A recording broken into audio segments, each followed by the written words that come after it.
Good evening and welcome once again to another lecture with us at Kabbalah Education Center. And hello to you too, Alex. Hi, Muslim. Hi, everybody. Now today I'm going to fill in for Marcos. As you might know already, there's a congress in New Jersey and the guys will be there. So they're all on the way. And today we've got our last lecture before that congress. And there will be an announcement later on about the congress as well. So we'll hope to see you there. Now today, we're supposed to have a lesson on world peace. Well, it sounds like a pageant queen forum discussion, but if we really think about it, world peace is something that the Kabbalists have been talking about for many years, because they say that peace is actually a part of the laws of nature. And the reason we're so far away from peace with all the humanities, conflicts and everything is because simply we're just not adjusted to it. So today we're going to take a look at peace and can world peace be a reality? And we're going to take a look at that from Kabbalistic aspects, obviously, okay? Now, in the interim, we're going to take this lecture a little bit different than the usual format. What I'd like to do is, as I go on, pop your questions over straight away. Okay? Because sometimes what happens is we have a lecture and I talk about something and then you guys send in the questions, and after like 15-20 minutes we have question period. But we find that a bit problematic because then we have to go back to what I said 15-20 minutes ago, and then you get lost, I get lost, and it's all airy-fairy. So today, let's do it a bit more interactive, okay? So you guys shoot questions as soon as they come to your mind about that. And Alex here, what you're going to do is you're going to stop me and say, Mutlu, just got a question came in right now. Pleasure. Okay, just make sure it's related to the topic so we can keep focus. All right? Okay, so there's a big question. Can world peace be a reality? Well, first things first. Okay, we're students of Kabbalah. So when we evaluate any situation with respect to our life, be it world peace, or actually let's leave world peace aside for a moment, okay? Let's talk about personal peace. Okay, I mean, before we go out and talk about world peace, let's think about our personal serenity. Let's think about our inner peacefulness. How can we become peaceful inside ourselves in our personal life without having to include the whole of reality and the whole of 7 billion other people which we haven't met yet? Okay, so if we think about it from a perspective of Kabbalah, from a Kabbalistic perspective, we need to first take a look at the purpose of life. Now, you guys all heard about the purpose of life. I'm sure you studied it. I think it was a third lecture or something like that. The purpose of reality, the purpose of creation, is for us, for all of humanity actually, to attain a higher level of existence, which the Kabbalists are saying, well, let's call it infinity, okay, to attain absolute perfection. So what we have to do is, from our world, okay, our current perception of reality with our 5 senses, okay, they're saying, look, it's all nice and good, we're all living here and trying to get pleasure from everything, but it's very transient. The pleasures that we get are very minimalistic, and we've discovered lately that the whole of humanity is in depression, and there is crisis in every facet of our lives, from our children. They don't want to go to school anymore. There's education crisis, there's economical crisis, the financial crisis, there's the home crisis. So there's a lot of things that influence us. And above all that, if all of the human-caused crisis was not enough in our social lives, we also have a lot of ecological disasters lately. So what we see in the whole of reality is a lot of unbalanced things that are just really affecting us negatively. So the Kabbalists are saying, according to the purpose of life, we need to get to a higher level of existence. They call that a spiritual existence. And spirituality, in terms of Kabbalah, is to understand the thought of the Creator.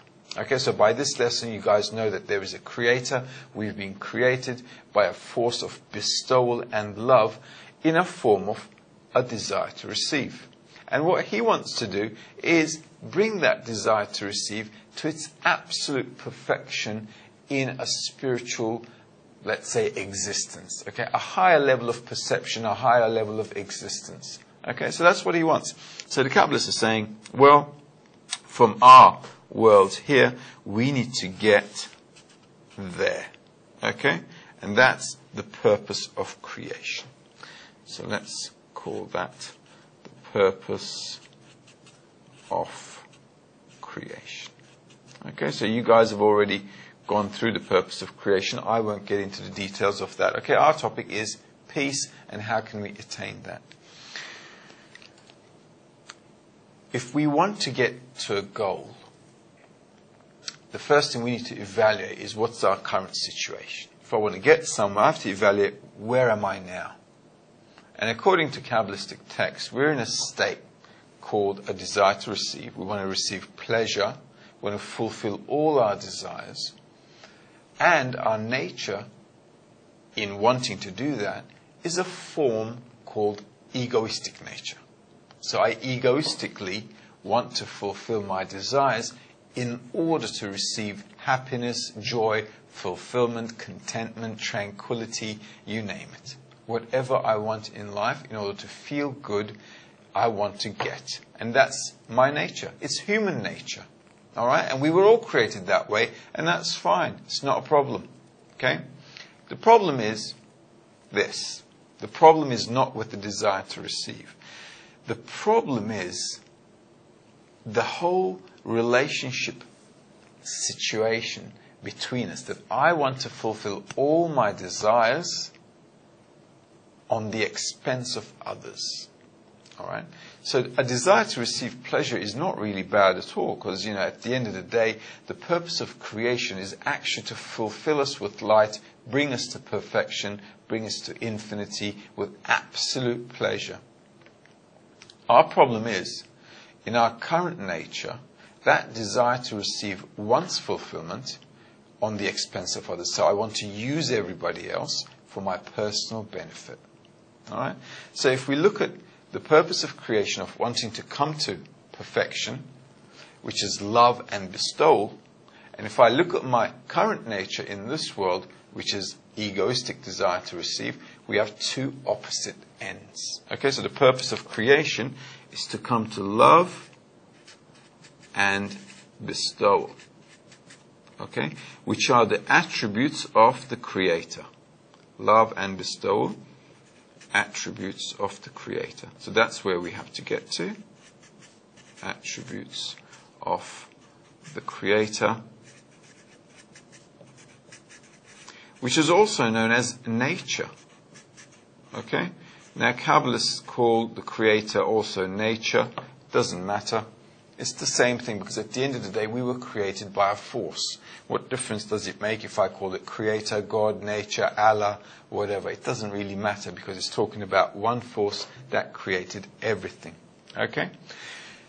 That's the Creator's attributes, love and bestowal. And through that wanting to give with love, He created a desire to receive that wants to receive all the pleasure. And in our world, our attributes is an egoistic desire to receive. So we have a desire to receive. That's our nature, desire to receive pleasure.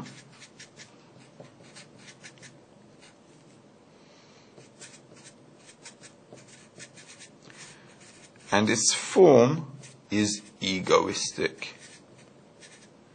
Egoistic. Okay?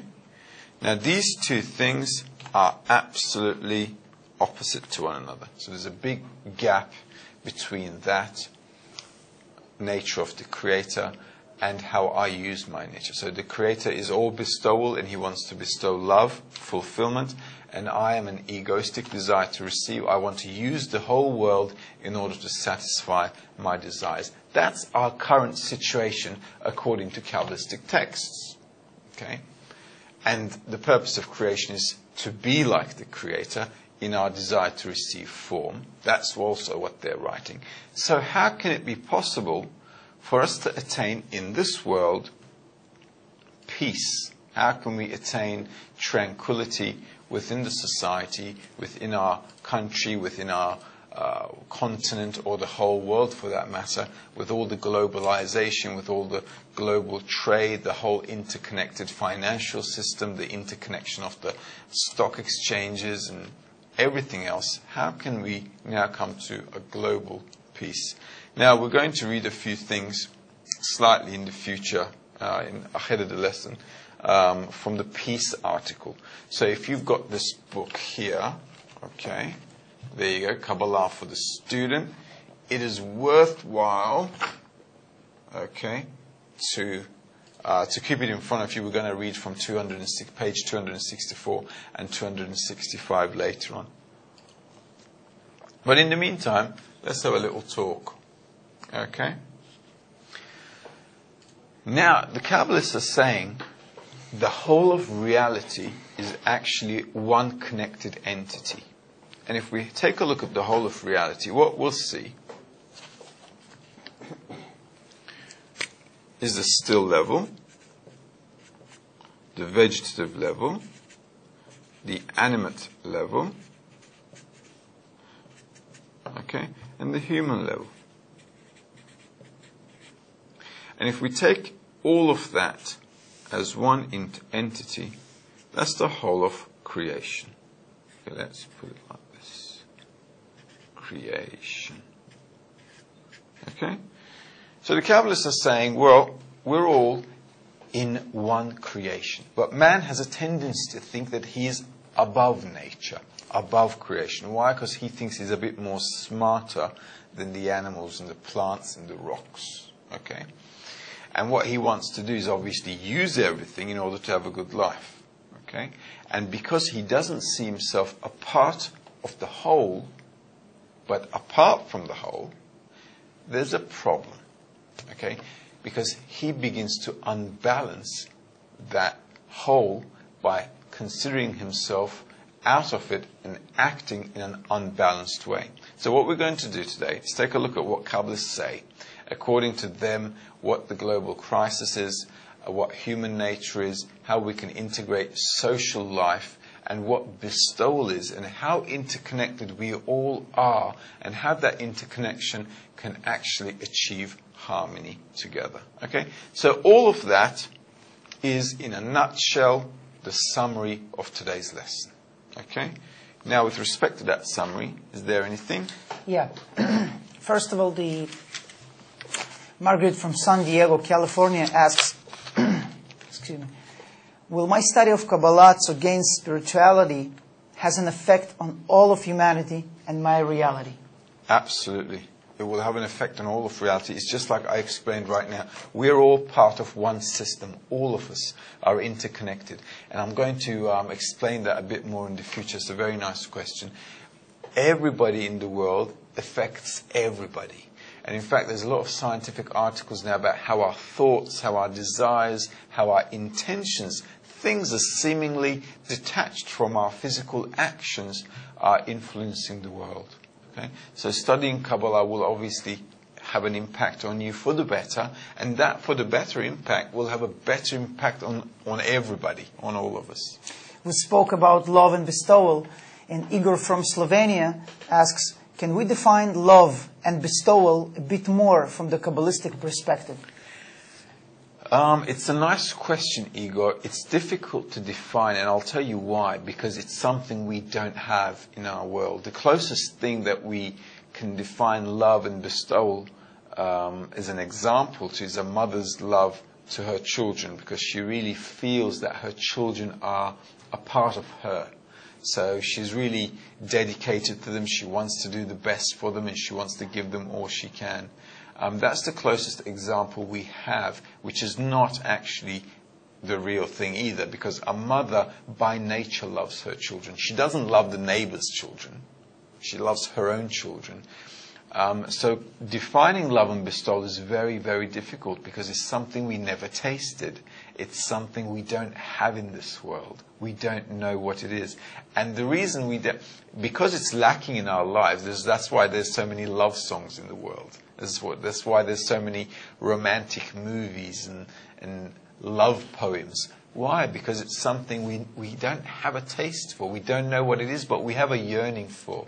So it's very difficult to explain. What we can say is it is how the Creator relates to us from His essence. So His nature is to do good to others without having any personal calculation or benefit for Himself.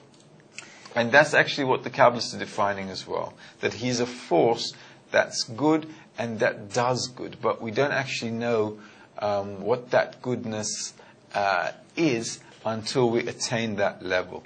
Right? So until we have that attainment, it's very, very difficult. This is as close as we can get in terms of definitions. Okay, anything else there before we move on? The last question, Bernadette from US. How do we find the middle ground between the attributes of bestowal and the desire to receive? Absolutely. And Bernadette, we will get to those right now, actually. All right? So the Kabbalists are saying, look, guys, life isn't that hard. All right? The Creator, when He created the whole of reality, He wasn't dumb about it. He has very sophisticatedly planned it all out. And in front of us, He put nature. He put a system composed of still, vegetative, animate, and us also in it. And He formed a perfect mechanism that works harmoniously. And it's constantly striving to balance itself out. Nature always balances itself out. It never makes mistakes. Animals never make mistakes unless they're sick or they have some kind of a problem. If they're in a normal healthy situation, they never make a mistake. Same with plants and the still level as well. We think still level doesn't, do anything, but actually we'll hopefully soon discover that even they have a sense of, they also have a bit of a feeling as well. Hopefully scientists will discover that soon as well. So everything in nature has a feeling and a movement, an attraction towards balance, except us. Okay? And the reason for that is because our nature is completely egoistic. So the Kabbalists are saying, well, if we find a balanced point, then this could all work out for the better. Because if we look at our lives, we have horrific wars, horrific life experiences, and humanity is constantly going from suffering to suffering in each generation for the worse. Okay, we had the First World War, Second World War, God knows what might happen tomorrow, and everybody's pretty worried about it. And with all the financial crisis now, anything can happen. Okay, so the Kabbalists are saying, look, guys, there is a way to sort out all your problems if you just look at nature. Okay, so we don't have to search for the Creator in some faraway la-la land or in some delusion or some hysteria. We just have to take an example, a model, okay, about how we can survive here in tranquility. All right? And for that, they're saying, look, why don't you look at nature? Because they're all doing well. And that's what we're going to do. In Kabbalah, nature and God actually have the same gematria value, a numeric value. So when the Kabbalists are talking about nature, they're also talking about the Creator, they're talking about God, they're talking about that force that creates everything and brings everything to harmonious balance. Okay. Now, ahead of us are a few questions. Okay. How do we use nature as an example? Why has humanity failed? I mean, let's face it, we've gone through so many revolutions, so many wars. Why can't we just sit down and live in peace? All right? And after that, we'll take a look at how Kabbalah provides us what the missing part is. Now, in our evolution of history, let's take a look at our evolution in history, and then we'll start putting things together like a puzzle, okay? We'll bring everything together like a puzzle from the purpose of creation until our current situation, and then how we can adapt the format, that template from nature in order to sustain ourselves in a balance. Now, we know that when humanity was created, I'm sure Marcos went over these in your lessons. When we were created with a small desire to receive okay, which only wants to look after itself. So let's say this is the first man. The first man had very small desires. It was only for food, sex, and family. And then we had greater ego. Let's say egoistic development. Egoistic development. Okay.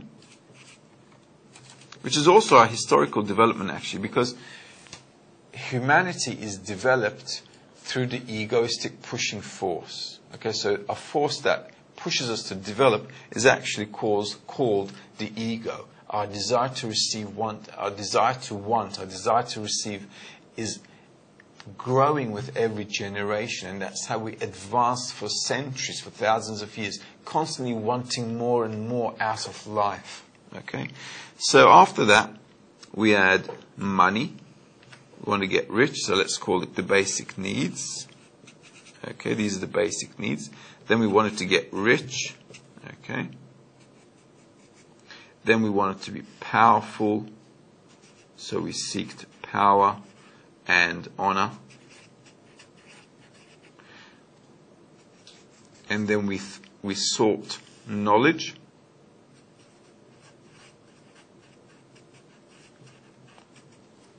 And came to a dead end, which is the 21st century. 21st century. Okay, I hope you can all read that. Okay? So Marcus would probably have gone through that with you. Okay? And our human nature is, I'll just put it here once again, is a desire to receive, which we normally draw like this as a kli, we call it, a desire to receive pleasure. Okay? And that's our nature. And as the years go by, throughout the centuries, this egoistic development has pushed us to develop all our desires until the beginning of the 21st century, where in fact, if we look at now our lives, we have crisis in every facet of humanity. Education, social crisis, economic, ecological, conflicts between countries, conflicts within countries, conflicts between every kind of religion, ethnic group, and anything you can really think about. Today the world is at a complete loss. Before, we used to have an impression about the future. We used to say, well, it'll get better for the children, the next generation will be better, they'll advance more, and so on. But right now, if we look at ourselves, well, we don't see where else there's left to go. We've been to space, we've been down under in the ocean, we've been up onto the mountains, we've discovered pretty much everything. And that's why actually, from despair, we're cancelling space programs. Kids don't want to go to school anymore. People don't want to work anymore. Most of the society is in depression. And cancer and depression are the biggest two factors that really affect human illness in our generation. So if we all think about that, how are we going to get to harmony? By using the laws of nature. Now, laws of nature are very, very straightforward. All right, let's take a look at the laws of nature. All right, it's not complicated at all, as some people might have you think. Laws of nature. Well, if we think about it, there's actually two forces really impacting here. There's just two forces. What's that? Well, one is the creator, okay, which is a desire to bestow, give, okay. He wants to give, a giving force, okay, a force that gives. And the second force in nature is, let's do that, this creation, which is us, or the whole of creation, which wants to, receive.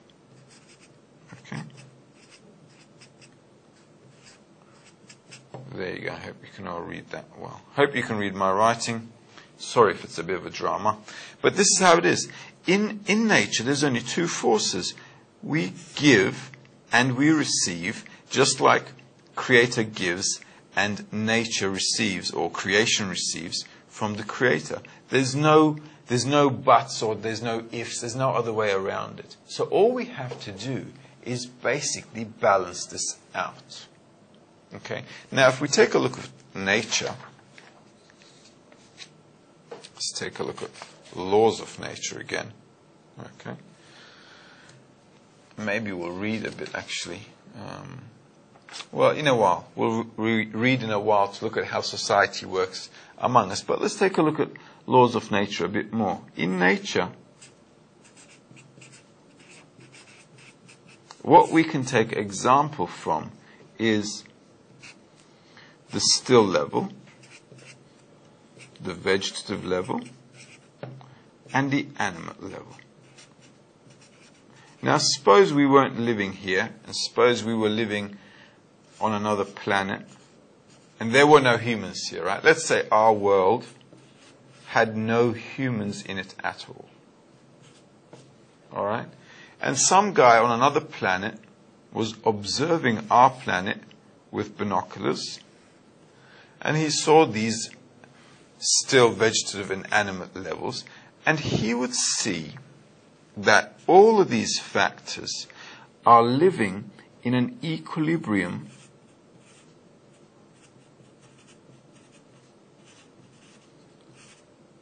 of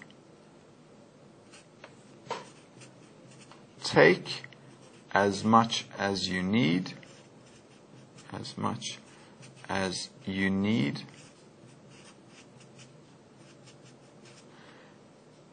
and give the rest.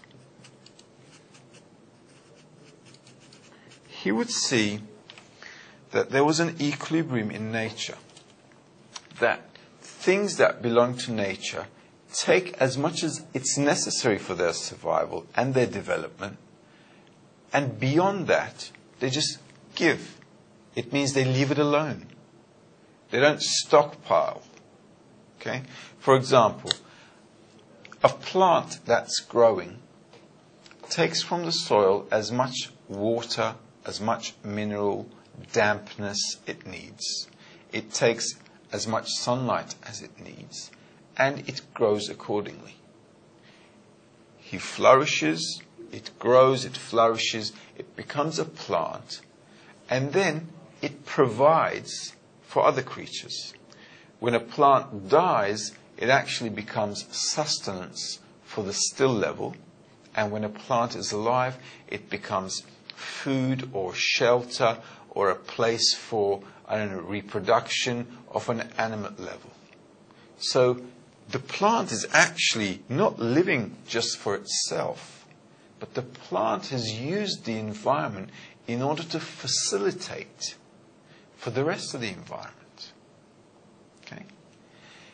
If we look at the animate level, we discover the same law. A lion, they go out as a pack to hunt. When, let's say, a pack of lions hunt, there's, let's say, 10 lions. When they hunt one zebra. They don't hunt 2, 3, or 4 zebras, or mandelbeasts, or whatever. They hunt just one animal, and they share. They eat as much as necessary, according to their hierarchy. And the rest of the zebra that remains, okay, they don't stockpile it. They leave the zebra alone if there's anything left. And what happens? Other animals feed off from it. Okay, scavengers feed off from it. Vultures, any other animal, ants, worms, you name it. Other animals feed off from it, and it becomes sustenance for other creatures as well. So in the whole of nature, there's this balance that I take just what I need, not a restricted life, but a nice and comfortable life. I mean, a lion in the forest, we can't say is depressed. Okay? A lion is having actually a nice life. He's under the shade, under a tree. He roams around when he wants, he eats when he likes, he goes for a drink when he wants. He's got a really good life. We don't see animals depressed. We don't see animals engaging in things that harm other animals just for the hell of it. Okay? They don't have fun doing that kind of stuff because they have a certain understanding of balance, which is instinctive. So these levels of existence in the still vegetative and animate are working in an instinctive form. So they're instinctively in balance. And that is exactly the purpose why it's a good example. They're instinctively in balance, so we can actually take an example from that. Okay? Now, our nature is not really balanced because our ego is far greater than the animate, still, and the vegetative levels. Therefore, I'm constantly trying to be better than Mr. Jones next door. And if the whole of humanity is constantly trying in competition to be on top of others, on the expense of others, there will never be an end to conflict. Therefore, the first thing we need to understand is our nature and how corrupt it is, okay? Which is not a bad thing. And I'll tell you why it's not a bad thing either. Although we see the world as a bad thing. In order for us to have an understanding of anything, to have a real perception and a clarification with all the depthness of knowledge, is we need two extreme points.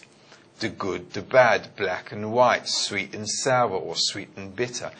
In reality, everything must have two opposite forms with utmost oppositeness so that we can get the full depth of understanding of what really is beneficial and what really is harmful. So the whole point of us being created egoistically bad, that causes bad, is not for nothing, let's say. Because of that difference between our nature and the nature in nature, we can come to a full scope and in-depth understanding that can actually raise us to a higher level of existence. Okay? And that's the whole idea. So, we are egoistic. Nature is in balance.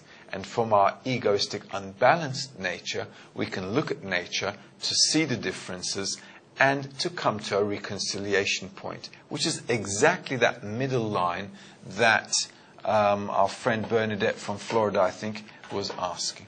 All right? Yeah. There is also, I would like, I'm sorry, go for it. I would like to, I'm sorry for that. I think it's very related to that questions that Margit from California asks. You bit touched of that topic. She asks like this: if time is human experience only, not the creator's experience, all things exist at once in creation. That's what you meant right now, a minute ago. Am I also the rock, the plant, and the animal? Harming anything in nature harms myself. Absolutely, that's what Mutlu just said. Basically, if the human is the, let's say, the topest line of the creation, so of course it consists. Absolutely. Consists all the desires at previously mentioned here, still vegetable and I'm sorry, and I'll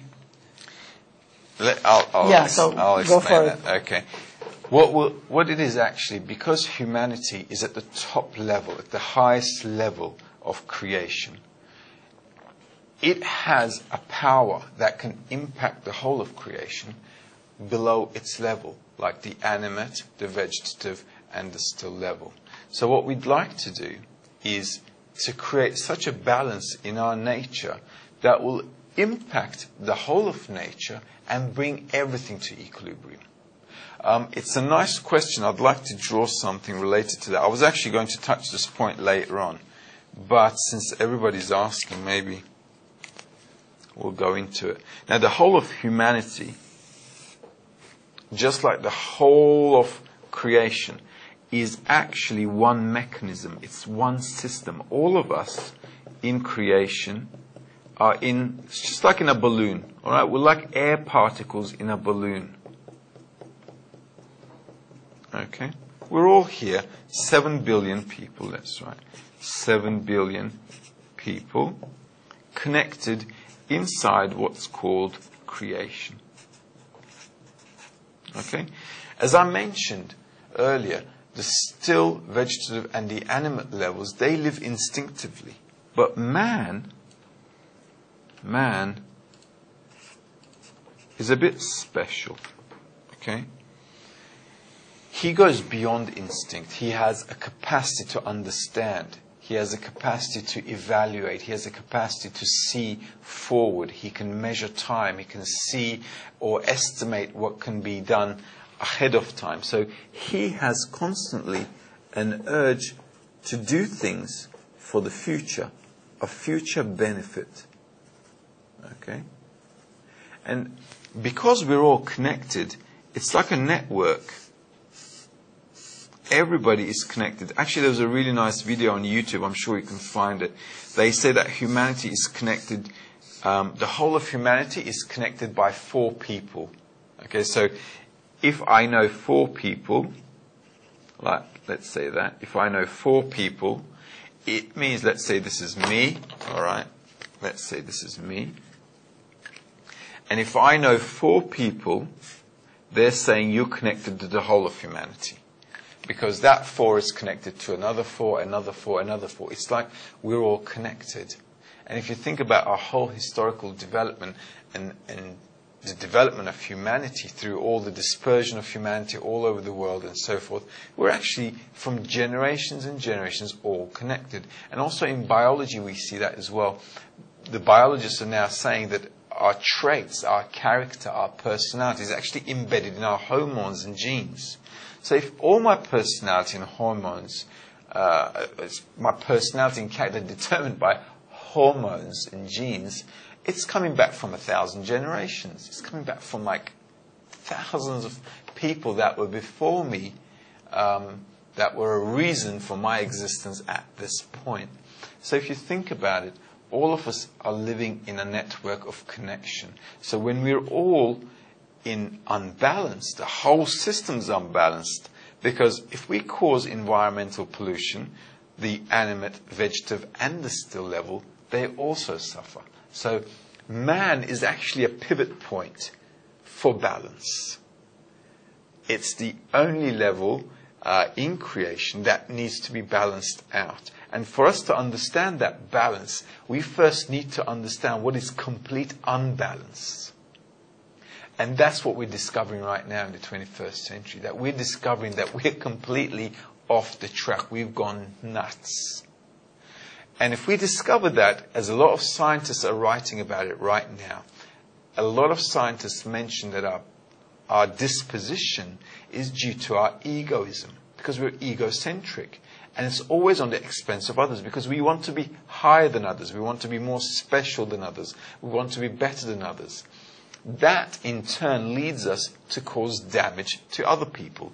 But if I don't know, or let's say I forgot that I was connected to everyone, every time I do harm to one person, what happens? It comes straight back to me. I do harm, it grows and grows and grows and hits me back on the head. In turn, all of the levels of nature are suffering due to our imbalance. And that balance we need to form in society. Now, talking about society and talking about humanity is where we're going to end up next. Okay? Society, we live in a society because we have to, actually. If we lived in a forest on our own, or on a mountain, or let's say if we were isolated from society, the only thing we'd probably do was to just cover our necessary, just to stay alive. For example, we'd just be able to find food, shelter, and maybe make some clothing from leaves or animal skin. And that's what they used to do before. Because we're social animals, the society provides everyone with everything they need. So the only thing we're really looking to balance out here is our relationships. That's all that needs to be balanced. It's really not rocket science. If we balance how we relate to each other, if we balance how we get things from each other and give things to each other, then our whole problems in every level of existence will be solved. And by that, we will come to a higher recognition of existence. There's a really good example of an English lady, a scientist called Jane Goodall. She spent 45 years in the forest in Tanzania, I think, examining chimpanzees and gorillas.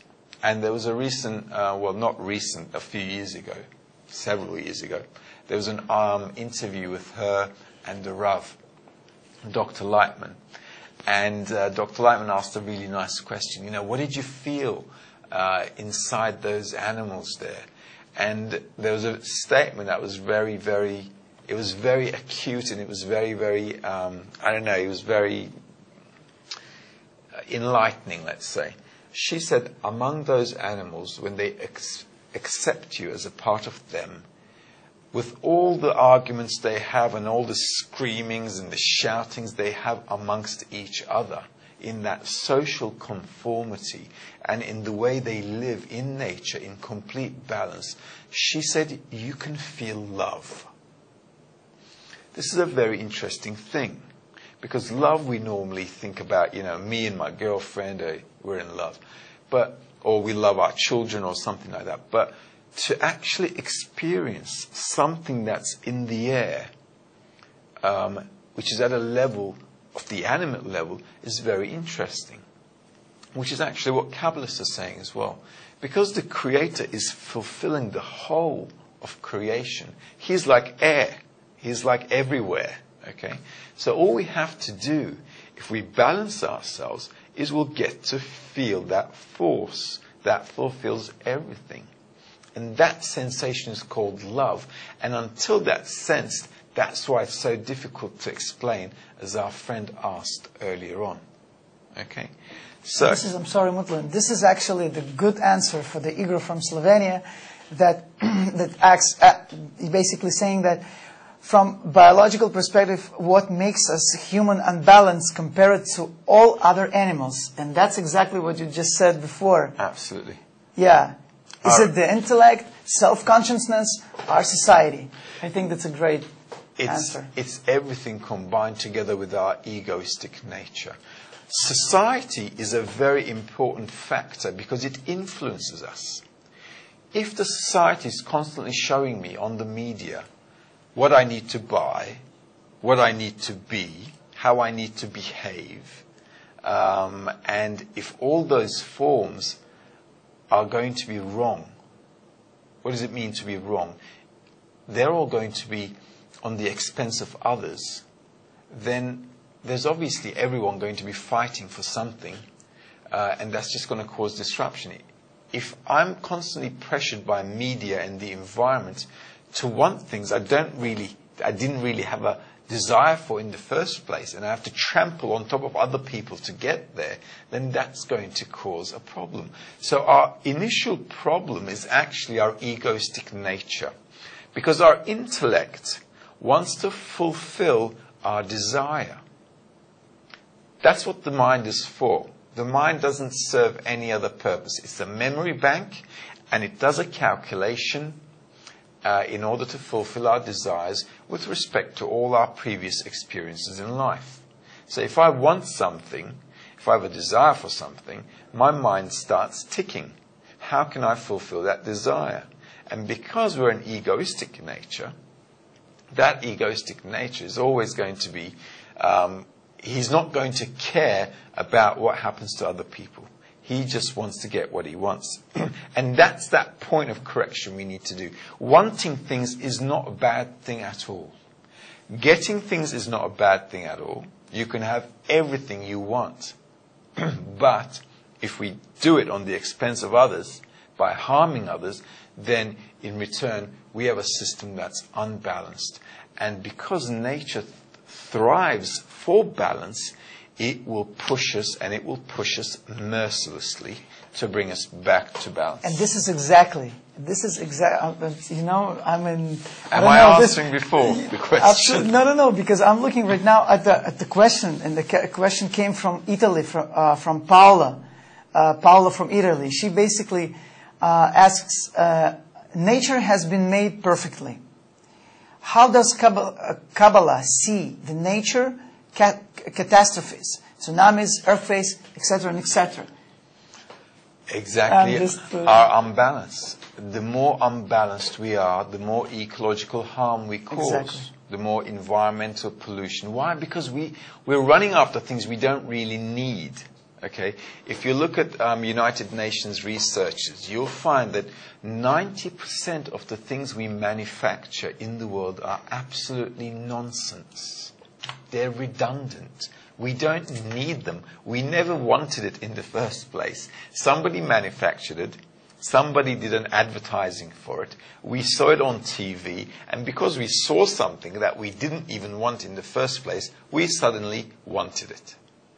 And because the whole of humanity is running in this vicious circle of wanting things that we don't actually have a need for because of media, advertising, and so on, we're depleting human resources. Well, we're depleting all of the natural resources, and we're depleting our own selves as well, because we're getting old and old, running after things that are not going to give us any satisfaction, only to end up dead, which is not the purpose of our creation. So, in order for us Kabbalah students to get to a purpose of creation, we need to first come to balance. Having said all that, let's read a little bit. Okay, I do like to go back to the sources all the time, simply because I think the Kabbalists always know better. So let's go to page 264. We're going to take a look at the peace article. We're going to read from there. What are we going to read? Let me see. Okay, page 264, we're going to read the two last paragraphs. So, necessity to practice caution with the laws of nature. So let's read that together. We can all plainly see that the human species must lead a social life, meaning it cannot exist and sustain itself without the help of others. Therefore, imagine an event where one retires from society to a desolate location and lives there a life of misery and great pain due to his inability to provide for his needs. That person would have no right to complain about providence or his fate. And if that person were to do that, meaning complain and curse his bitter fate, he would only be displaying his stupidity. This is because, while Providence has prepared for him a comfortable, desirable place in society, he has no justification to retire from it to a desolate place. Such a person must not be pitied, since he is going against the nature of creation. And since he has the option to live as Providence has ordered him, he should not be pitied. That sentence is agreed upon by all of humanity without dispute. So Baal HaSulam here, in his peace article, is saying, look, we were created to live in a society. If we live in a society, we can advance. If I live alone in a desolate place, I will not advance. The destiny of humanity is to advance to its utmost advancement, which is the level of the Creator. So he's saying, if you separate yourself, you're going to live like an animal in the forest. You'll be just like an animal, because the society won't influence you. So in order for us to develop, we need the society. And in order for us to develop properly in balance, we need a correct society, which is a right environment. if you guys will do, if you haven't already, done freedom of choice and also the choice of environment, that you will touch on. So the environment and the proper human environment is very, very important for our development. Okay, to get to the purpose of creation, we must, as Kabbalah students, never, ever forget the purpose of creation. And that is to be like the Creator. Okay, to be connected to the Creator. That is the purpose of creation. So everything we're going to do is not to build a nice society, which is what the previous generations wanted to build. That's why they failed. Here is a key point about the difference between a Kabbalistic approach and what humanity did before on an egoistic level. We created kingdoms, we created democracy, we created communism and socialism, which have all failed. They never had a chance. But in order to learn, we have to fail. All right? So it's not a bad thing. But now we have to grow up.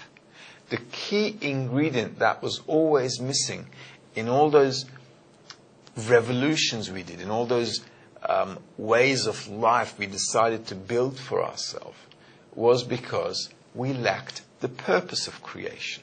That's why communism failed. If we are egoistic, we can't work for other people. If I have an egoistic nature to fulfill all my desires, I can't go and work for the rest of society. I can only do good to others if I understand that their good is actually equal to my good. So this is a very important topic. The individual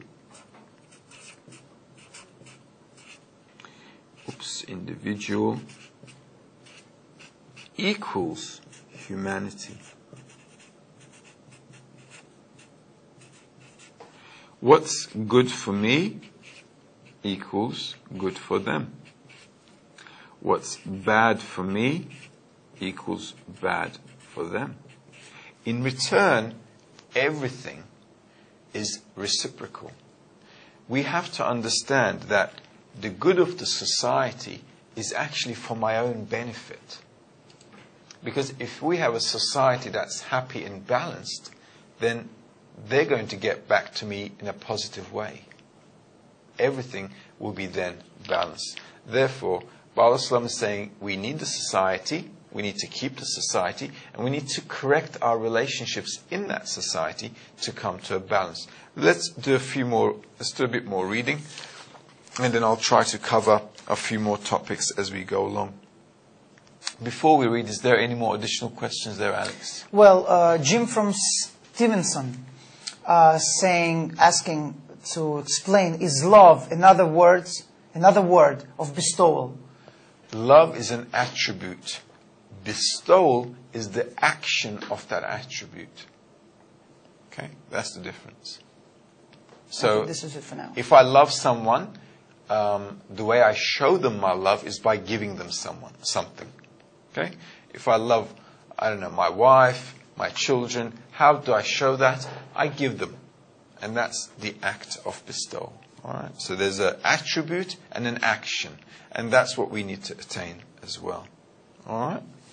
So let's read a bit more. Now we're going to read from 265. We're going to read from paragraph 3 to paragraph 5. Okay, so let's see what the Kabbalists are saying here. And I believe that it is not a good idea for anyone to contradict this form that I have given to the sentence, because the word of the sentence are one. Okay, we're reading from here. For what is the difference if we say that the supervisor is called nature, meaning mindless and purposeless, or saying that the supervisor is wise and wonderful, knowing and feeling, and has a purpose in his actions?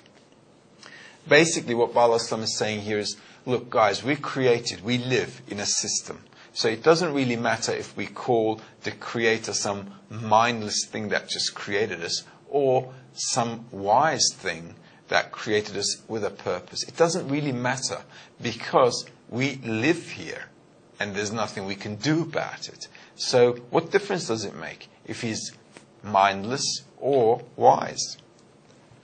At the end, we all admit and agree that we're obliged to keep the commandments of providence, meaning the laws of nature. And we all admit that one who breaks the commandments of providence, meaning the laws of nature, should be punished by nature and must not be pitied by anyone. Thus the nature of the sentence is the same, and the only difference is in the motive. They maintain that the motive is necessary and maintain that it is purposeful. To avoid giving to use both tongues from now on, nature and supervisor, between which, as I have shown, there is no difference regarding the following of the laws, it is best for us to meet halfway and accept the words of the Kabbalists that nature has the same numerical value in Gematria as God, which is 86. Okay, it's just additional knowledge for us. Then I will be able to call the laws of God nature's commandments, or vice versa. For they are one and the same, and we need not discuss it further. So Baal HaSulam is telling us here, nature and God, doesn't matter what you call it, there is a system that's applying to us, which we need to balance ourselves to. All right, now how can we bestow? If our nature is a desire to receive, what is bestowal? Well, the Kabbalists are talking about one critical thing here. You guys are created as a desire to receive, but your intention is also to desire to receive for your self-pleasure. And that's called the ego. All right? So a desire to receive is not bad, as I've said before, but a desire to receive just for myself, that's egoistic. So how am I going to bestow? What am I going to do? How can I bestow? Well, the Kabbalists are saying, not a bad idea if I change my intention. All right? So what happens here is this. I have a desire. All right? And on top of that, I have an intention. An intention means for whose benefit? Okay? Oops. For whose benefit? That is the question.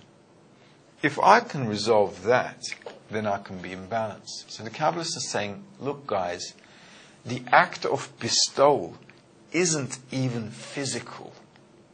It's all here. And they're saying all you have to do is just before you do something, let's just take a moment and think about it. If I fulfill this desire, am I going to harm someone? Just a thought. This is actually a thought that you should leave the lesson with. So from today, from the end of the lesson, when you want something, just give it a thought. You know, if I go and do this, am I actually causing someone a harm? Am I actually going to do something negative to someone? How can I ensure that I don't harm somebody else when I want to fulfill my desire? If we start thinking just a little bit about other people instead of ourselves, then we can actually start to balance ourselves and say, well, wait a minute. If somebody had done that to me, I wouldn't have liked it. So I don't think I'm going to do that. Then we'll begin to put ourselves into shoes of other people. We'll begin to see things from outside of ourselves. We'll begin to see things as if I was somebody else. And that key factor is one of the things that will get us out of ourselves.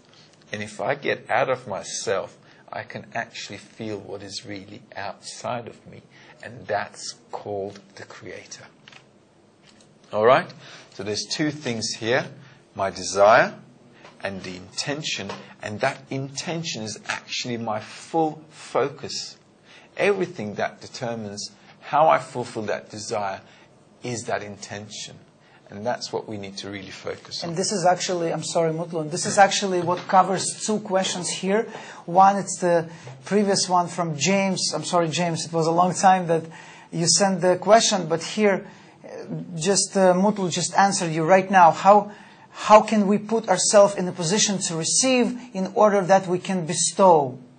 This is the first one. And the second is from Gerondale from Massachusetts, by saying that we are all connected and that everything we do is like doing it to ourselves eventually, is that basically the same as love your neighbor as yourself. And also, is that the whole key to love the neighbor as yourself, as the previous you mentioned? Absolutely. Basically, I mean, I haven't put it in those words, as love thy neighbor as thyself, but it's absolutely that. If I start to think about other people before I do things, then I'll begin to see things from outside of me. And that's actually thinking of other people first. And it's that psychological switch that actually helps us to change our nature from egoistic to bestowal. And that change in attribute will actually it'll give us an opportunity to feel the Creator. Why? Because in nature there's a law. If I equalize myself to a form, I begin to sense it. All right? And if I begin to equalize my nature to bestowal, I'll begin to sense, guess who? The Creator. All right? So that's the whole trick. It's not hard. Okay? Everything I've said here is all doable. It's doable from the dumbest person to the most intelligent person in the world. It's doable to everyone. Everyone can do it. Okay? It's not hard at all. Now then, what else do we have to cover today? So, attaining the attribute of bestowal, and the motivation for bestowal is the most important thing. Why do I need to bestow? All right? Well, for one very good reason. First of all, it is a much higher level of existence. Think about it just for a second. Who is greater in our world? A person who has everything and gives it freely, or a person who's a beggar and begs for everything? Which is the higher attribute, which is great in our eyes? A rich person who's willing to give everything he has great importance in society. And that's exactly the motivation. The motivation is to be at a higher level of existence where we don't lack anything, like a beggar on the street.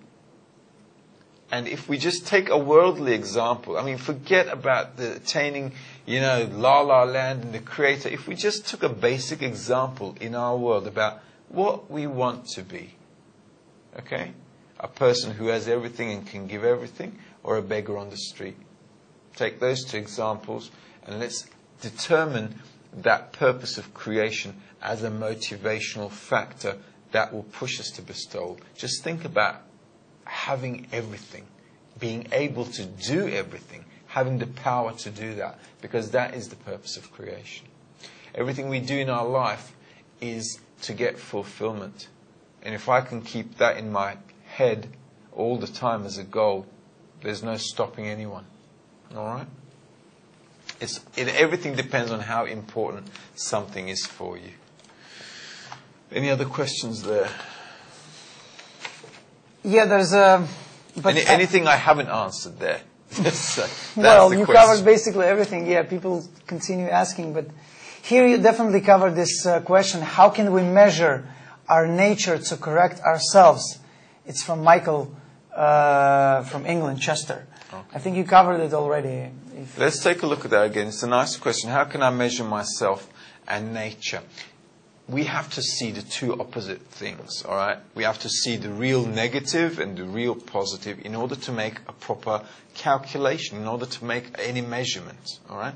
So as we study spirituality, Kabbalah, what we're going to discover is in depth our nature, okay? Which might be horrific, okay? Because if we look at all the evil in the world, we might discover some very, very nasty things. But it's not a bad thing, because the worse things I discover, the more I discover how bad I am, how evil I am. It's not a factor for depression.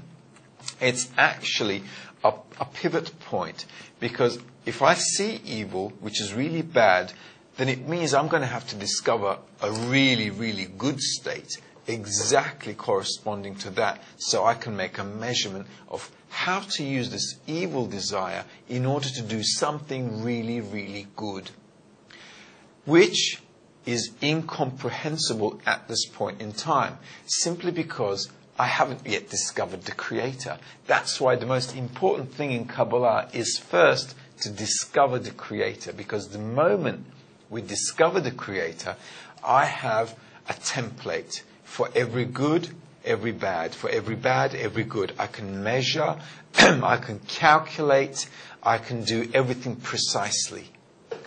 In order to get there, we need to study, we need to learn from authentic sources, we need to utilize all our opportunities to try and bond with each other, to try and come to that balance, that equilibrium between each other, to stop harming each other and to start doing good to each other in some way and form. And through those exercises, we'll begin to see those relative changes. And once that happens, we will begin to measure. Just like a little baby can't measure anything in our world when it's born and it's in its development phase, same with us. Until we start to develop that spiritual nature, it's very hard to see those things and measure those things. So we need to put a bit of effort into it and study, basically. That's it. That's it. All right, so if there's no questions, that's not good. If there's not a lot of questions, I haven't done a good job. So we'll read a little bit more. We'll read from page 264, 66, sorry. Page 266, we'll read a little bit more. And what we're going to read is 2 laws in social life, reception and bestowal. Okay, page 266, the first 3 paragraphs.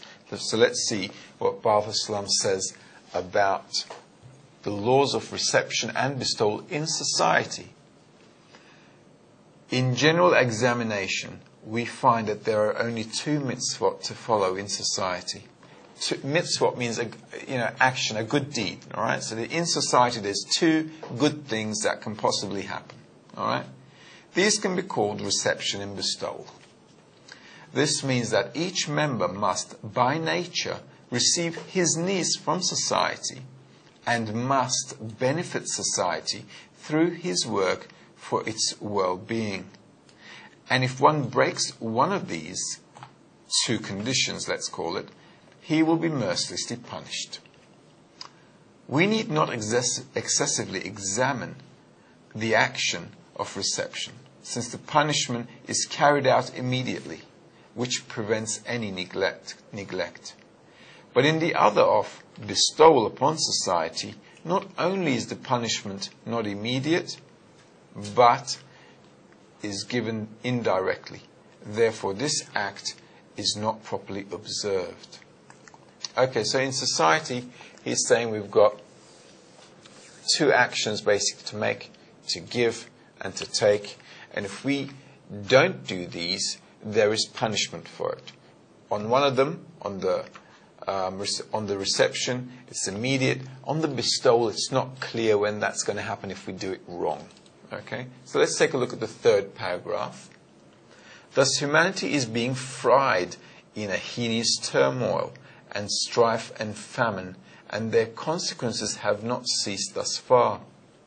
And the wonder about it is that nature, like a skillful judge, punishes us according to our development. For we can see that to the extent that humankind develops, the pains and torments surrounding our sustenance and existence also multiply. So as you can see, we've come to a developed stage in the 21st century. We've pretty much developed all we can, all our desires, everything we wanted to know and do. And if we don't develop now correctly to a higher level of existence, Baal HaSulam is saying you're just going to get beaten up even more. You're going to go through more pain and suffering. Okay? And as humanity developed, we can see that the best things that we develop is weapons to kill each other. Okay? So there's no shortage of turmoil, there's no shortage of massacre and death if we don't develop correctly. Okay. Now, I do believe, how long do we have? I think we have 5 minutes or so. 5 minutes I'm going to left. ask right now, but there is a good question from Igor, again from Slovenia. Can you explain, please, will to bestow, creator, soul, the screen, intention to bestow are all the same, or is there a difference? Okay, let's do that. Let's do it. There is a creator that created us, and he wants to give. Okay, this is the creator. He is all giving. Giving and love. He created us as a desire to receive. He created us as a desire to receive so that we can receive everything he wants to give. I'm sorry, Mutlu, we have 6 minutes. 6 6 minutes? minutes. Okay, cool. So we can answer this question. Okay? So we're reception. We want to receive. That's us. Okay, this is call him God. Okay, and this is me. Okay, who's the person that asked the question? This is Igor from I'm sorry, I'm going to tell you right now. Igor. From Slovenia. Okay, so that's Igor. Okay, so this is you, and here's God. He wants to give you everything he possibly has, and he created you in a way that you can actually receive everything that God has. Okay, so let's get rid of me, and it's all about Igor now. Okay? That's the situation. There's a creator and there's you. Now the creator wants to give you everything under a condition. He's saying, I don't want you to be a beggar. I don't want you to be a leech sucking my blood. Okay? I want you to receive everything as if you earned it yourself. In order to do that, he's saying, change your intention. Now our intention at the moment is for me. What does it mean for me? It means Igor wants to fulfill himself and he doesn't care about the rest of society. I get what I want, and if it harms others, I don't care. That's your nature. All right? So the creator is saying, look, mate, that's not on. That's not going to happen. What's going to happen is this. Your intention has to change from for me to for others. So there's 3 things here. All right? There's the creator. That's one thing. There's Igor. That's the second thing. And there's your intention, which is the third thing. And all of those are interrelated. And all we have to do is just change the intention. And in order for us to do that, the Creator gave us the society. He says, guys, try to love each other. Try to be bestowal. Try to get this thing called bestowal amongst each other. Because if you can do that, then you can begin to see me and understand me, and then you can get everything in the whole of creation. That is Kabbalah in a nutshell. Okay, actually that is the whole of Kabbalah. That's all it's all about. All the 5 books of Moses, the 26 volumes of the Zohar, you name it, everything. The 6 volumes of Tas. It's just that. Now then. Yeah, we have a couple of announcements here. Please listen carefully. It goes to be like this. Spring 2012 Fundamental Class. Due to the One Convention in New Jersey this weekend, there will not be any classes on Sunday. Your next lesson will be on Wednesday, May 16th. Again, on Wednesday, May 16th. For those of you coming to the convention, we look forward to seeing you there. The Education Center staff will have badges with bright yellow lanyards. So be sure to look for us and introduce yourself. If you are unable to be there in person, you can still join in by watching on, I just wrote it here, www.cab.tv. The schedule is posted on www.kabbalah.info/conventions. .tv. Yep. Also, the links are one convention schedule and materials, also at www.kabbalah.info/conventions. Okay, so there you go. You got your links there. Okay, so okay, guys, this Congress is, if you're going to the Congress, okay, all the information you need is on the links here. Worst case scenario, just go to the website. There's links there. Okay, if you've got no idea what to do, just go to the website. There's a link there. Now, I hope I have managed to fill in Marcos's shoes and try to cover this peace thing. And hopefully you guys will have a great convention. And that's all from me. We're all going to be with you anyway, and you with us. Have a great day, Thank you very night. much.